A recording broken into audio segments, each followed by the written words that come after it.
February 11th, 1984, Los Angeles, California, the Shrine Auditorium. Outside, it's 48 degrees and the line of press photographers wraps around the entire block. They've been there since noon, cameras loaded, flashbulbs primed. Waiting the way people wait when they already know they're about to witness something they'll tell people about for the rest of their lives. Inside, 4,600 seats are filled. Every major name in American music is here. Label executives in tuxedos that cost more than most people's monthly rent. And art directors nursing drinks and trying to look like they're not watching the door. Music journalists with press lanyards and small notebooks, all of them angling for the same thing. A quote, a moment, a glimpse of something real behind all the ceremony. The 26th Grammy Awards, one of the most commercially significant nights in the history of American music. And everybody in that room thinks they know what is going to happen. They don't, not even close. Outside, a car stops, a door opens. And Michael Jackson steps out onto the sidewalk. He is 25 years old.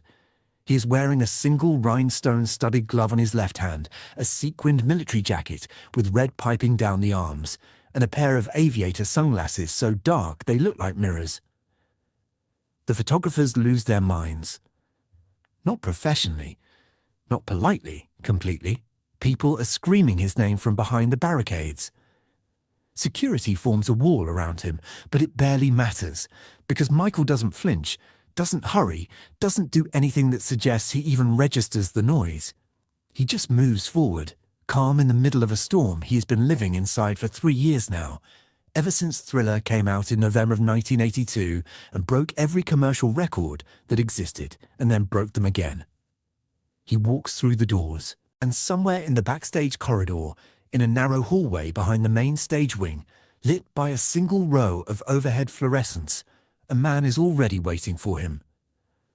A man with a briefcase. A man Michael has never met in public. A man whose name has never appeared in a single music industry trade publication. A man Michael has been exchanging handwritten letters with, in complete secrecy, for the last 18 months. And what that man is carrying in that briefcase, and what the two of them discuss in the next 4 minutes, while the Grammy ceremony begins and 4,600 people are applauding and laughing and toasting 40 feet away, will set in motion a chain of decisions that Michael Jackson spends the better part of the next decade trying to protect, defend, and explain to people who never fully understood what he was actually doing. Nobody in that auditorium knows this conversation is happening. Nobody in the music industry knows this man exists. And for more than 20 years, Michael Jackson will do everything in his power to keep it that way. So let me ask you something. What was he hiding? Not the tabloid version. Not the version that gets reduced to a headline or a punchline. The real version. The one that involves a Columbia-educated archivist, 18 months of handwritten correspondence, a green spiral notebook that Michael carried everywhere, and a $47.5 million acquisition that the entire institutional apparatus of the American music business said was impossible for a person in his position to pull off. That version. Because that version is the one that actually matters. And I want to spend some time here, real time, not the surface level pass that most people give this story. Because once you understand what Michael Jackson was actually doing behind the scenes during the years when everyone was focused on the glove and the moonwalk and the record sales, the whole picture of who he was shifts. Fundamentally. Permanently. In about 3 hours, he'll walk out of this building with 8 Grammy Awards. 8. In a single night. A record that still stands. But the thing that defines the next decade of his life, it happened before the first trophy was handed out, in a hallway. In 4 minutes. Between 2 men that almost nobody knew had ever spoken. I've been sitting with this story for a long time now, and the more I trace it back, the further back I go into the real timeline of how it happened, the more I understand that what Michael Jackson was doing wasn't impulsive, wasn't reckless, and wasn't the act of someone who didn't understand the consequences. It was the opposite of all of those things. It was one of the most deliberate, patient, long-range strategic acts in the history of the music business, and almost nobody saw it coming. If that's the kind of story you're here for, the one underneath the one everybody thinks they already know, hit subscribe and stay close. Because this one goes deep, and we're just getting started. Before we go into that hallway, you need to understand something. You need to understand the specific world Michael Jackson was living inside during those 18 months between late 1982 and early 1984. Because the hidden story, the letters, the plan, the briefcase, none of it makes sense without first understanding the kind of pressure that was being applied to him from every direction during exactly that window. Commercial pressure. Creative pressure, institutional pressure. The kind that doesn't show up in concert footage or award show photographs. The kind that lives in boardrooms and contract annexes and phone calls that happen at 11 p.m. between people whose names you'll never read in a fan biography. So let's start with numbers. Because numbers don't have an agenda. Thriller is released November 30th, 1982. By January of 1983, it is number 1. By March, it has produced 3 separate top 10 singles. By June, it has become the best-selling album in American history. By November, exactly 1 year after its release, it has sold more copies in a single calendar year than any album ever recorded, not more than most albums. More than all of them, every single one. The machine generating that success is an interlocking system of people, agreements, and incentives.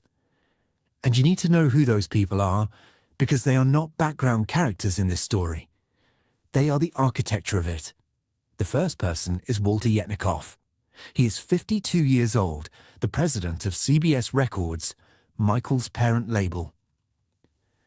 Yetnikoff is a lawyer by training and a deal maker by every instinct he has ever acted on. He is brilliant in the way that certain people are brilliant when the game being played is entirely about leverage. Loud in meetings, strategic in silence. He has publicly called Michael the most important artist on this label, and he means it. The way a man means it when the thing he values most is what that artist generates commercially. In private, behind closed doors with senior staff, he has described the success of Thriller as a once-in-a-generation lottery ticket that we cannot afford to waste on sentiment. That's a direct quote. That's how he talks.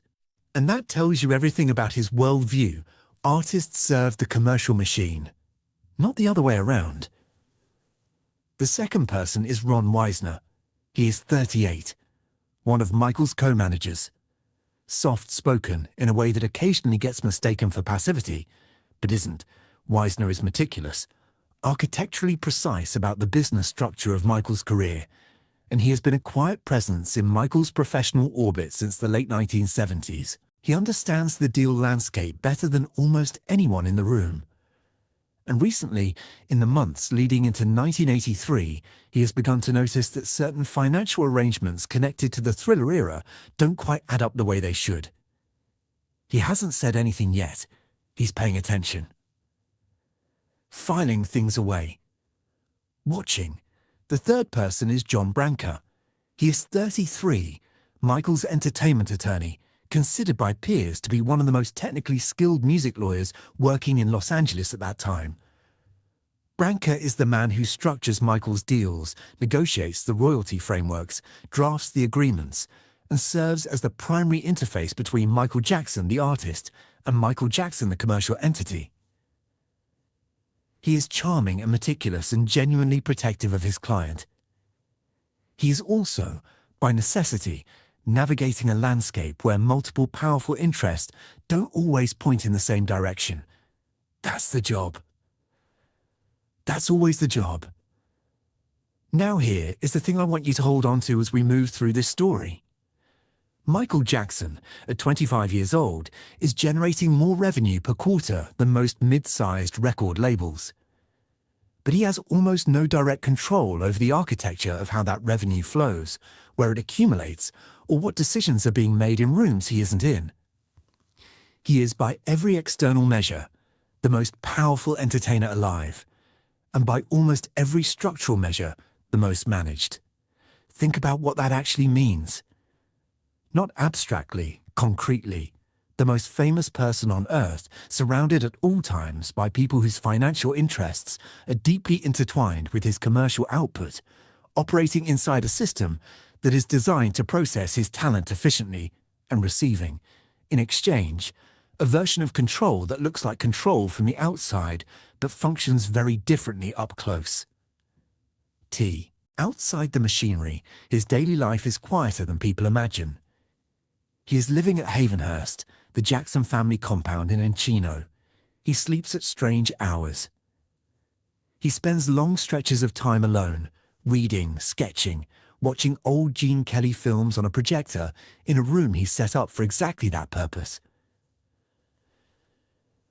People who visit him during this period describe someone who is intellectually restless, creatively overstimulated, and increasingly aware of the distance between the public image of Michael Jackson, all confidence, all mastery, and the private reality of a young man who trusts very few people and is starting to ask a very specific kind of question.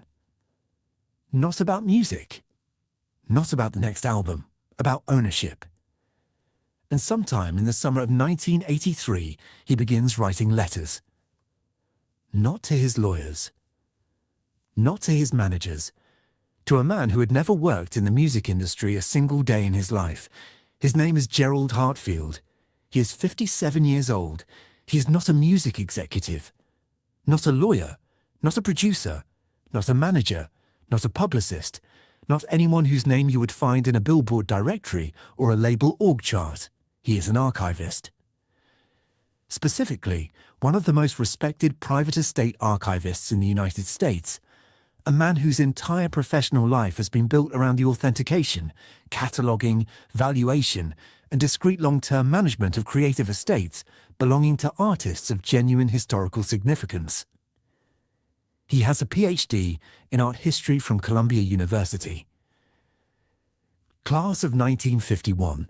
He spent 17 years as a senior curator at the Smithsonian Institution in Washington, D.C., specializing in American musical heritage, the physical documents, the handwritten manuscripts, the original session contracts, the paper trail of how American music actually got made and who actually owned it when the dust settled. In 1971, at 44, he left the Smithsonian and opened a private practice. He called it Hartfield Cultural Estate Services. It operated out of a 4-story brownstone on East 73rd Street in Manhattan. In the 30 years since he founded it, his name has never appeared in a single music industry trade publication. Not once. That was not an accident. That was the entire business model. Because I need you to feel how strange this is. The most famous entertainer on earth, a 25-year-old from Gary, Indiana, who has just sold 25 million albums and is about to win 8 Grammy Awards in a single evening, has spent the last 18 months exchanging private handwritten letters with a 57-year-old institutional archivist who operates in deliberate obscurity out of a Manhattan brownstone and has never spent a day inside the music business. How do you even account for that? What is the thread that connects those two people? The answer starts in October of 1982, 1 month before Thriller's release. Michael is in New York, and he visits the New York Public Library for the Performing Arts, the research branch on 65th Street, right next to Lincoln Center. He is there alone, with a single member of his security detail waiting outside the reading room door. He is doing personal research, the kind he does regularly and privately, into the archival holdings of the Motown era. Original session notes, early contract documents, personal correspondence between Berry Gordy and the songwriters working out of Hitsville, USA in the early 1960s. He wants to understand, at a granular level, how the business of that era actually functioned underneath the music. A librarian named Patricia Asai, 34 years old, a specialist in performing arts collections, directs him to a secondary holding that had been donated by a private estate in 1979. 7 boxes. Uncatalogued. Michael sits with them for 3 hours, and clipped to the outside of the largest box is a business card. Small. White. Simple. Gerald Hartfield's name, his East 73rd Street address, a phone number, and below the number, written by hand in blue ink, 8 words. These materials are not fully what they appear to be. And then, underneath that, if you understand why that matters, call me. Michael kept the card for 2 weeks. Then he called. That first phone call lasted 3 hours and 40 minutes. Hartfield wrote about it in his personal diary, the same evening a leather-bound journal he had kept since 1963, 1 entry per significant professional interaction. His entry for that night runs to 11 handwritten pages. And what he records is not a conversation about music, not in the way most people would mean that. It is a conversation about ownership, specifically about the long, largely invisible history of how creative ownership in American music had been structured, transferred, eroded, and lost by black artists across the entire span of the 20th century, from the 1920s forward. Hartfield had spent 30 years documenting this history. He had 18 archival boxes of evidence, contracts, correspondence, royalty statements, estate filings that mapped, in granular detail, the specific mechanisms by which some of the most commercially significant music in American history had been systematically undervalued at the moment of its creation and acquired at fractions of its long-term worth by publishing companies that understood its bill or bid of future value far better than the artist backed by 3 decades of documentation. The moment of maximum vulnerability for any artist was always the moment of maximum fame. When the money is loudest, the architecture underneath it is hardest to CAT-ITT. And then, according to Hartfield's diary, he was quiet for almost a full minute, and then he said 6 words. Tell me how to stop that. Those 6 words are where this entire story begins. Because from that moment forward, the letters start, the education starts, and Michael begins to focus with the same analytical precision he applied to learning a dance routine or a vocal arrangement on a single specific target. ATV Music Publishing, a London-based company controlling the publishing rights to 251 Beatles songs. Yesterday, Let It Be, Hey Jude, Come Together. Songs that Michael believed, with complete conviction, would be among the most commercially significant musical properties on Earth for the next 50 years at minimum. The catalogue was quietly available for acquisition. The asking price was approximately $47 million, and Michael Jackson had already decided he was going to buy it. Here is something that almost nobody examines honestly about Michael Jackson. He was, from a remarkably young age, one of the most commercially self-aware artists in the history of American entertainment. Not self-promotional. Not commercially aggressive in the way that word usually gets used. Self-aware, meaning he understood the machinery around him, studied it, filed away everything he observed about how it functioned, and began very early to ask questions about it that most people in his position never thought to ask at all. To understand what he was doing in 1984, you have to go back. All the way back. Because the plan didn't start with Hartfield's business card. It didn't start with Thriller. It started in a living room in Gary, Indiana, when Michael Jackson was 9 years old and already watching the world more carefully than anyone around him realized. It's 1967. The house on Jackson Street. Michael is the 5th of 9 children in a household that runs on discipline, talent, and the particular tension of a family that knows it has something the world wants, and hasn't yet figured out how to protect itself in the transaction. Joe Jackson, their father, is 38, a crane operator by day and a musical taskmaster by night, running rehearsals in the living room with a rigor that people who witnessed it describe as relentless. The older brothers are learning the routines. Michael is learning the routines too, but people who grew up around him during this period describe something else happening simultaneously, something quieter and harder to name. He would watch a performance once and then not ask how to do it. He would ask why it worked. What specifically in the movement produced the specific response in the person watching? He treated everything he saw as a mechanism, something with internal logic that could be understood if you looked at it long enough and from the right angle.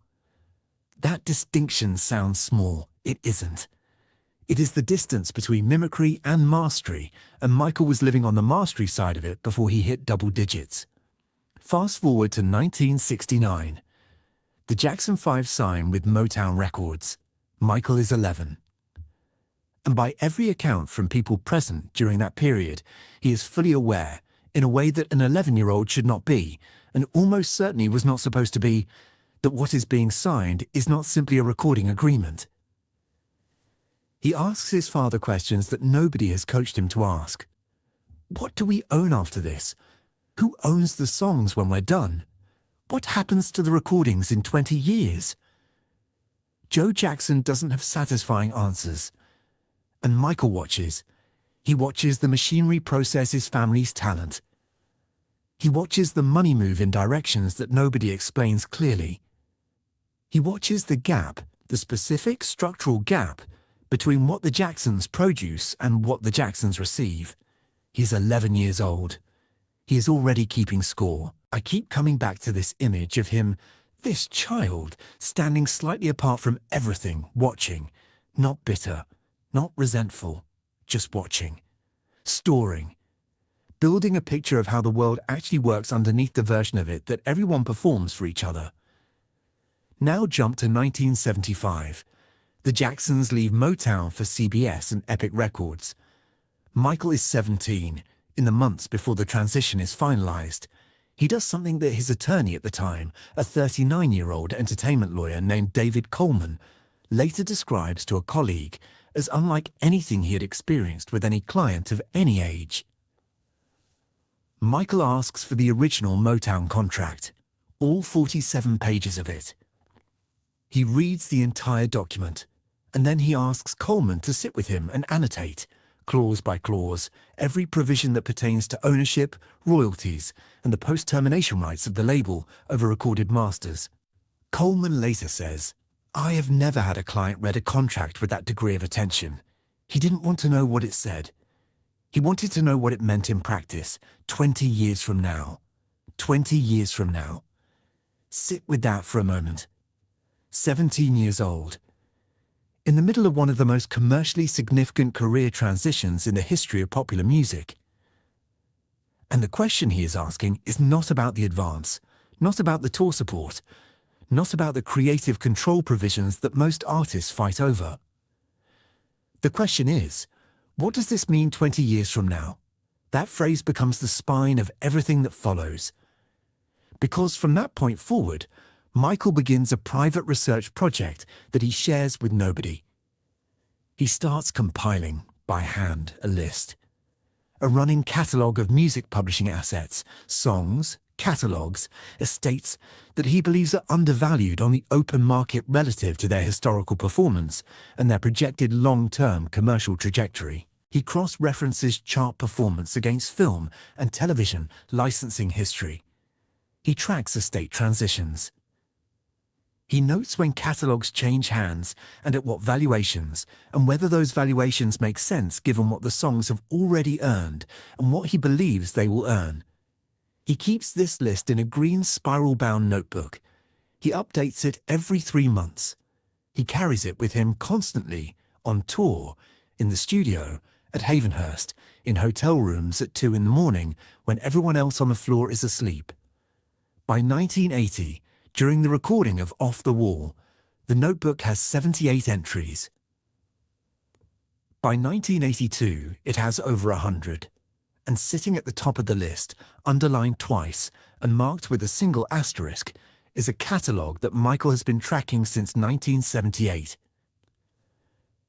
ATV Music Publishing.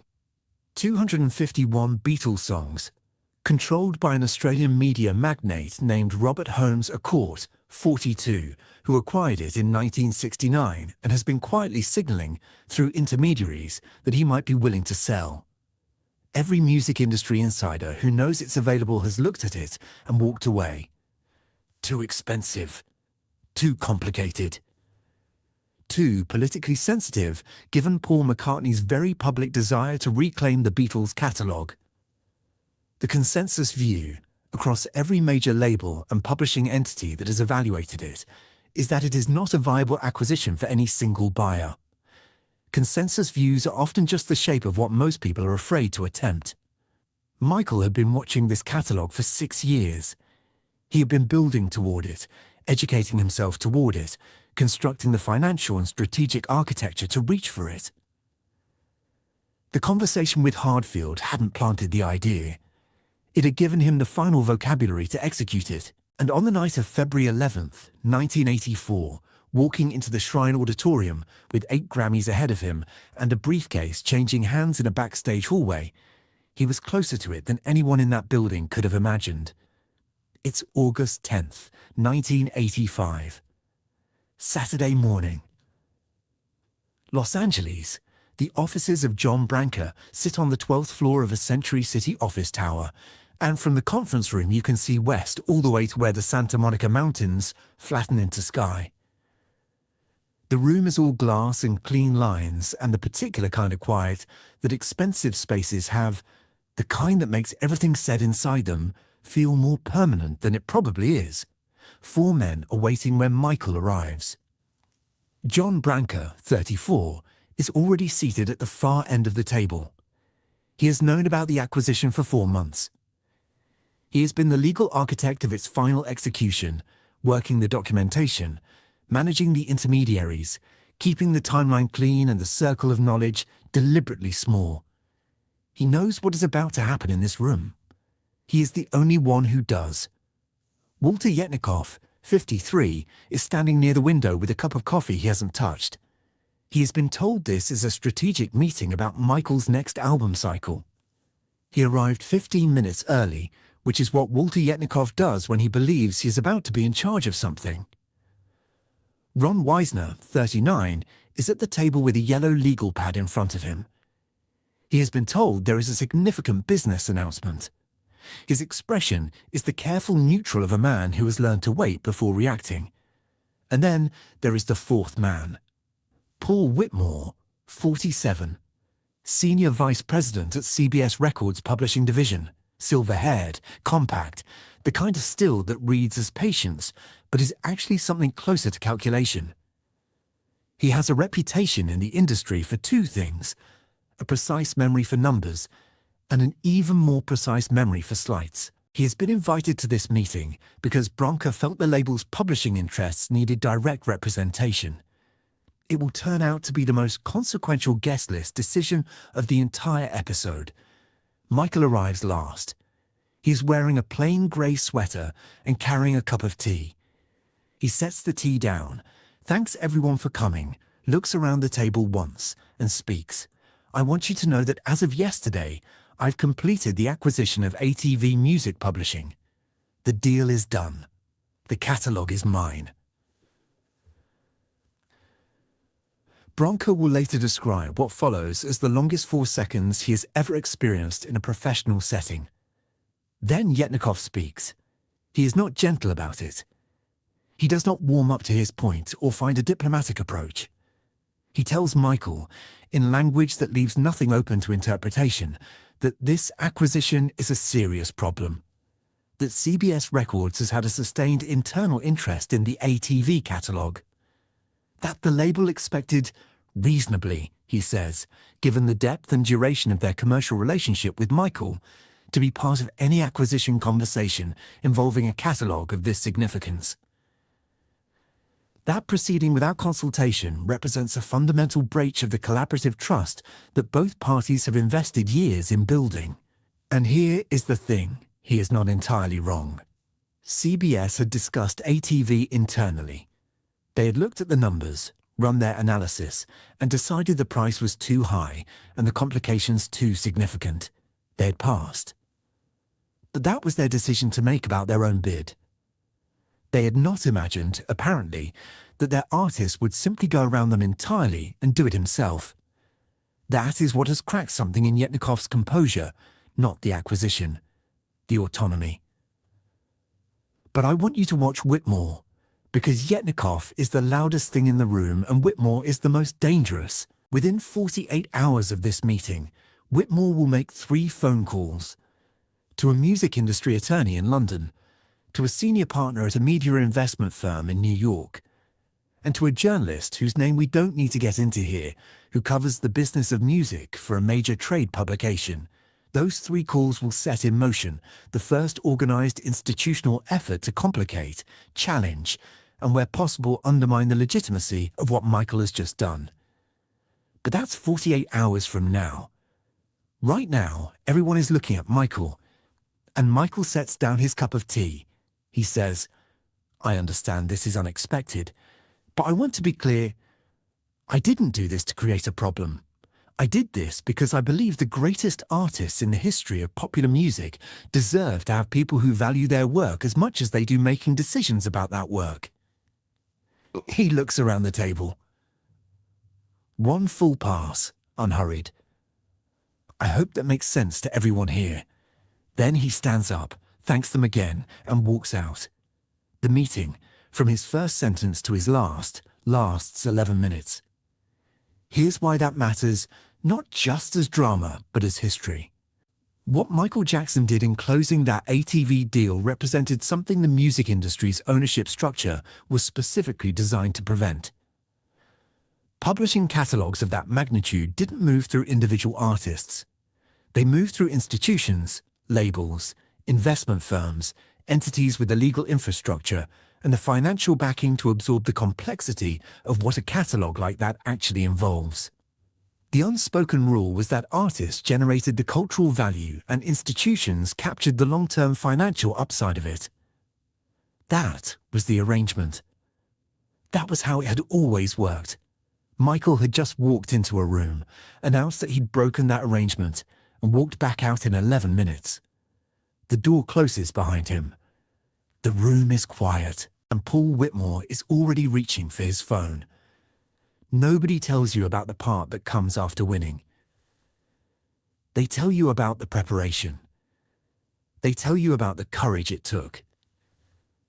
They tell you about the moment of victory and what it looked like from the outside, the headlines, the industry reaction, the sheer audacity of what just happened. But the part that comes after, the specific weight of what you carry once you've done the thing you set out to do, that part almost never makes it into the story. For Michael Jackson, the reckoning comes in 3 separate directions, simultaneously, and each one costs something different. The first is the quietest, and in some ways the most damaging. In the weeks following the acquisition, Walter Yetnikov begins a sustained behind-the-scenes campaign within CBS Records to restructure the terms of Michael's recording contract. Not publicly. Not in any way that surfaces in a trade publication or a press release. It happens in closed meetings that Michael is not invited to, in conversations between label executives that Michael is not part of, in the slow institutional way that powerful organizations respond when someone inside their ecosystem has demonstrated that they understand more about the value of what they produce than the organization ever wanted them to understand. Royalty advance structures are reviewed. Distribution terms are quietly recalibrated. Nothing is announced. Nothing is confrontational. It is the music business equivalent of a thermostat being turned down 1 degree at a time, gradual enough that you can almost convince yourself you're imagining it. Gerald Hartfield had warned Michael about exactly this in their very first phone conversation in October of 1982. He had said, "The moment you demonstrate that you understand the value of what you own, the people who benefited from you not understanding that will find another way to take something back." Michael had written that sentence down.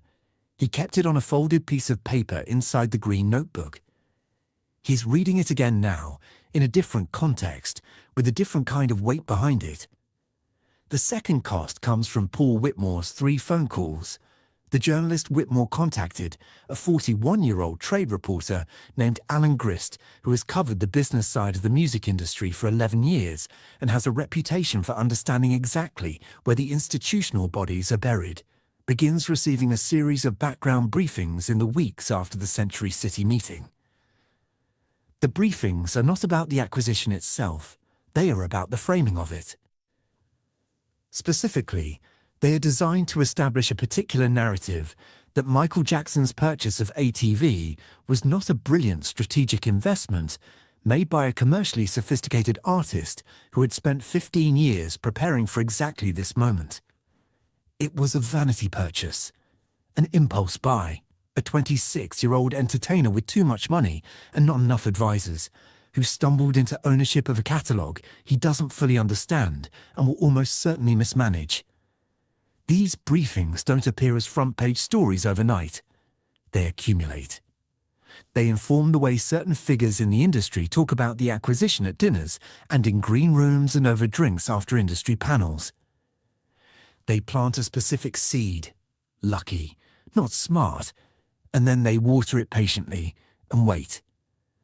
The third cost is the most personal, and the one I think Michael felt longest. Paul McCartney calls.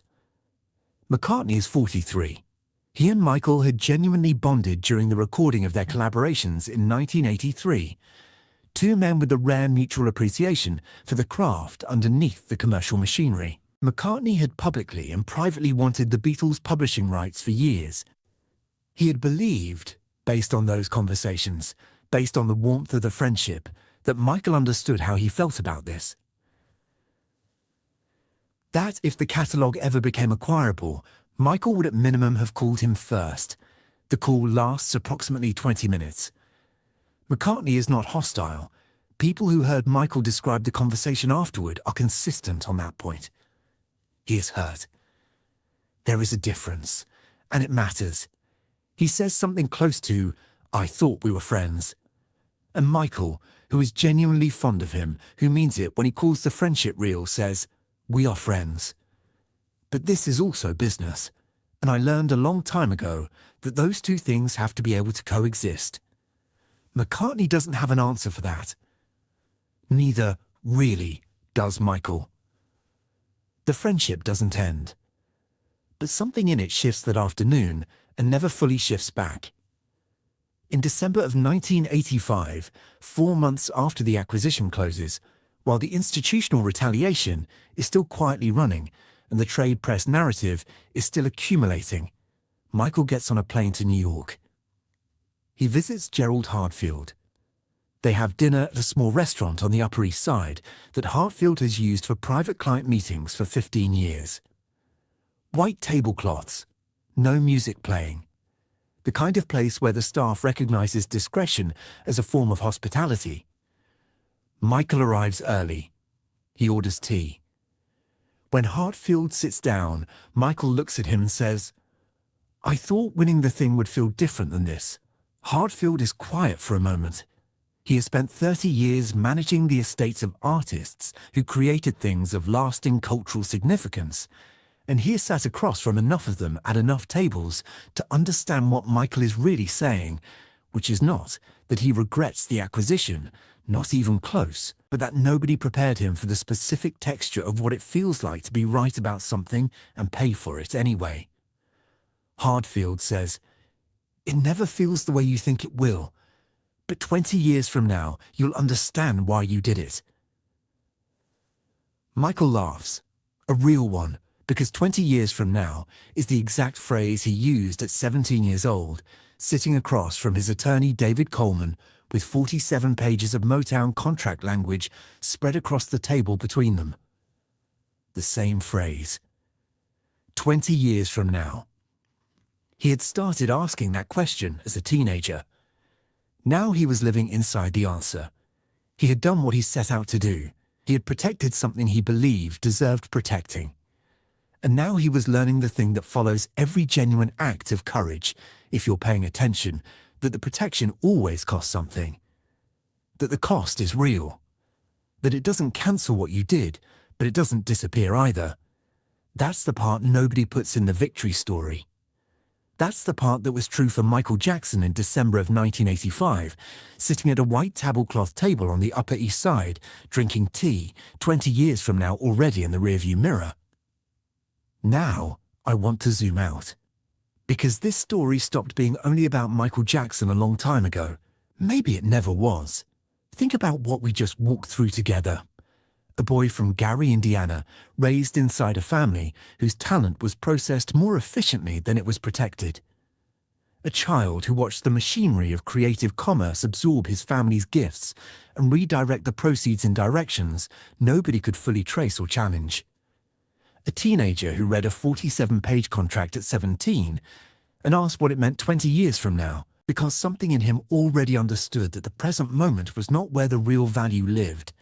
And an adult who spent 15 years building, quietly, privately, without announcing himself, the knowledge and the relationships and the strategic architecture to do something that the entire institutional structure of the American music business said was impossible for a person in his position to do, and then did it anyway, alone, in secret, in 11 minutes. Here is the truth underneath all of it. The difference between the people who build wealth inside creative industries and the people who generate it for others is almost never a difference in talent. It is almost never a difference in commercial success or cultural impact or the size of the audience or the number on the chart. It is a difference in understanding. Understanding who owns what, why ownership compounds over time in ways that income doesn't. What it costs to protect the things you create from systems that are structurally designed to benefit from your not understanding any of that. This is not a new story. That's what I keep coming back to. Harriet Tubman understood something about freedom and property that the entire legal and economic architecture of her era was violently invested in keeping invisible. She understood it anyway. Berry Gordy watched an entire generation of black artists create enormous cultural wealth and receive almost none of the long-term financial value of what they built, and he made one decision, early, deliberately, clearly, to own the means of production rather than simply contribute to it. He built Motown on that single insight. Jay-Z, 3 decades after Michael's ATV acquisition, would speak publicly and at length about ownership, about understanding the back end of creative commerce, about building equity instead of just income, and the philosophical foundation of that conversation was laid, at least in part, by the example Michael set in 1985, even when that connection rarely gets made explicitly. There is a long thread here, long and continuous and partially hidden, the way the most important threads always are. It connects the most significant artists in American history to a single recurring act, the act of refusing to accept that understanding the value of what you create is somehow outside your jurisdiction. The act of saying, I made this. I intend to understand what that means, and I intend to protect it. Michael Jackson did that, imperfectly, expensively, in the face of institutional retaliation and personal cost in a music industry that spent years trying to reframe his intelligence as luck. He did it anyway. Before we go, drop a comment and tell me something. Did you know this story? Did you know that the ATV acquisition was 15 years in the making, that there was a green notebook, that there were 18 months of handwritten letters with an archivist from East 73rd Street? Because I genuinely did not know the depth of it before I went down this rabbit hole. And I want to know what you already knew and what landed differently after watching this. That conversation in the comments, that's the part I look forward to most. Now, let's go back. It's February 11th, 1984. The Shrine Auditorium. The ceremony is running long, the way award shows always do, and the crowd has reached that specific late-evening warmth where the champagne and the applause and the accumulated weight of the night have softened everything at the edges. Somewhere in a backstage corridor, a 57-year-old archivist named Gerald Hartfield is closing a briefcase. He straightens his jacket. He checks his watch. And then he moves quietly through the back passage, Past the production crew, past the cables and the equipment cases, past the entire glittering apparatus of the night, and slips out through a side exit onto the street. No one sees him leave. No one knows he was ever there. And on the stage, Michael Jackson is holding his 8th Grammy Award of the evening. The room is standing. The applause has no ceiling, and Michael is smiling, not the performance smile.